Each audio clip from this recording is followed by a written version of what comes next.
বাংলাদেশের প্রাচীনতম জেলখানাগুলোর একটি হচ্ছে কুমিল্লা কেন্দ্রীয় কারাগার, যেখানে শুধু কয়েদি নয়, অন্ধকার ইতিহাস বন্দী হয়ে আছে প্রতিটি দেয়ালে। কিন্তু জানো, কেউ কেউ বলেন এই জেলখানায় এখনো মাঝরাতে শোনা যায় ফাঁসির দড়ির আওয়াজ আর এক নারীর কান্না, যিনি কখনো কয়েদিই ছিলেন না। এই জেলখানার ইতিহাস প্রায় ২০০ বছরের। ব্রিটিশদের সময় তৈরি হয়েছিল। তখন এখানে রাজনৈতিক বন্দী, সন্ত্রাসী, এমনকি নিরীহ গ্রামবাসীদেরও ধরে আনা হতো। সবচেয়ে ভয়াবহ জায়গা ছিল ফাঁসির মঞ্চ।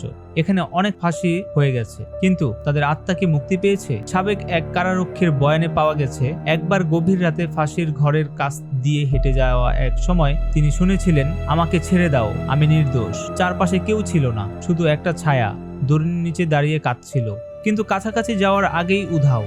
আরো ভয়ানক বিষয় হলো ১৯৮০ সালের দিকে এক রক্ষী হঠাৎ জেলের ভেতর আত্মহত্যা করেন। তার রুমে আজও কেউ রাত কাটাতে চায় না, কারণ রাত ৩টার দিকে জানালা খুলে যায় আর কে যেন পায়ের শব্দ করে হেঁটে বেড়ায়। বর্তমানে এই জেলখানায় আগের মতো ব্যবহৃত হয় না, অনেক অংশই পরিত্যক্ত, কিন্তু পুরনো দেয়ালগুলোর মাঝে এখনো লেগে আছে ভয় আর কান্নার চিহ্ন।